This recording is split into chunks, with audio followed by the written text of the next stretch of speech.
All right, Tampa Bay Bucks at the Houston Texans. Another 1 o'clock game here. Texans favored by 2.5 against the Bucks. Bucks coming off that Thursday night loss to the Bills, and Houston lost last week to the Carolina Panthers. What are you looking for in this one? The blitz. The Tampa Bay blitz against Bobby and CJ. Yep. Right? Mm-hmm. That's always a good starting point. Yeah, anytime you have one of those offensive schemes run up against a defense that does things slightly unusually, it's worth watching, right? And just generally every week for Houston is going to be intriguing to see how CJ Stroud plays. Last week was maybe his worst game of the season. And I still think he did some okay things. Like, it wasn't like a total implosion and, a horrific performance. He just didn't play as well as he'd played the previous games. And it didn't help that it was going up against Bryce Young. So the contrast was always going to be talked about or made. But he's looked really impressive. And where he struggled this season, it's been under pressure, but not necessarily against the blitz. So for Tampa Bay, it's not necessarily about blitz the living crap out of him. That'll work. It's like you actually need to get him under pressure to create any kind of positive play for the defense. Yeah, Tampa Bay's defense, it's Todd Bowles does not change what he does, right? Loves to attack, loves to blitz. Because of that, they generally do a pretty good job of preventing downfield passes. But the underneath stuff is often there. So Tampa Bay is number 1 in the NFL against the run, EPA per play allowed. Again, kind of classic Bucks, where the team grade isn't great, but the some of the parts is good because they love to play 8-man boxes, and you've got Vita Vea in there, and there's probably some extra effect of having the big dude up there and all that. But throwing the ball down the field is also kind of hit or miss when it comes to the Bucks. So I think Stroud's going to hit some of those big plays. Get his boy Nico Collins going, handle all of the blitz stuff. Sometimes there'll be holes behind it, and just if he recognizes it, there'll be some plays to be made for Houston.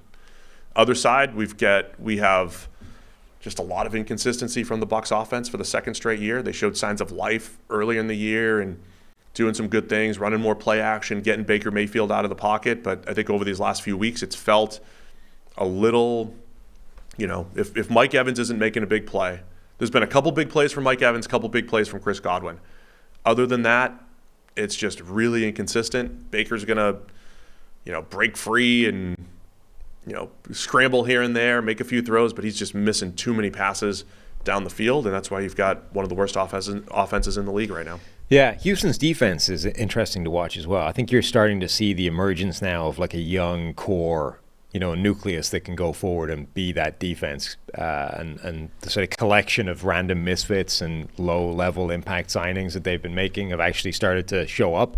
So, you look at their top-graded players this year, and you've got Blake Cashman, yes, finally playing out of his mind. Will Anderson, obviously the high draft pick that they went and targeted and coveted and traded for this offseason. Jonathan Grenard, a guy that we expected to break out last year, didn't really happen. Still, it's not exactly dominating, but he's playing well again. Steven Nelson, one of those sort of classic low risk, almost throwaway signings that is being a really important player for them. Tavir Thomas, Jalen Petrie was really impressive the last week. Like, you're starting to see this group now emerge and become like what can be this team going forward. That I think is worth just keeping an eye on. Like, you can see the players now that are going to be part of this thing long term. I love the way the Houston defense is playing, absolutely. One last thing I think I want to highlight here. So CJ Stroud's in there with a 72 PFF grade.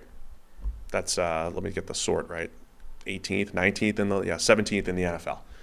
He's playing well, started out great early on. This is that time, you mentioned before, the rookie quarterback who starts best doesn't always finish best. Mm-hmm. Because this is the time when, okay, now there's film, right? We know what C.J. Stroud likes to do. We know where maybe some of his tendencies are in the NFL, not just the college stuff, but like we're seeing him in his current scheme with his personnel. So this is when you have to start making some adjustments. Defense is going to adjust. Now you have to adjust back as the QB. Yeah, and not just C.J. Stroud, but theoretically this is a totally new offense as well, right? Bobby Slowick. Literally, this offense has not existed before this season. Right. Because sure, it's the Shanahan tree, But every one of these guys has their own wrinkles, their own version, their own, differences in what they're bringing to the table. Like Bobby didn't just rock up there with Kyle Shanahan's playbook and said, this is what we're running this year, verbatim, step A to step Z. Bobby had whatever changes he's made. Like, this is my version of this offense. So the rest of the league literally did not have tape on this offense until this season. So the first 6-7 weeks has been about, analyzing Bobby's version of this offense. And now we get to see what they do to try and stop that. So you're right. This is the adjustment period of the season for the rest of the NFL. How are they now going to attack C.J. Stroud and, by extension, Bobby Slowick's offense?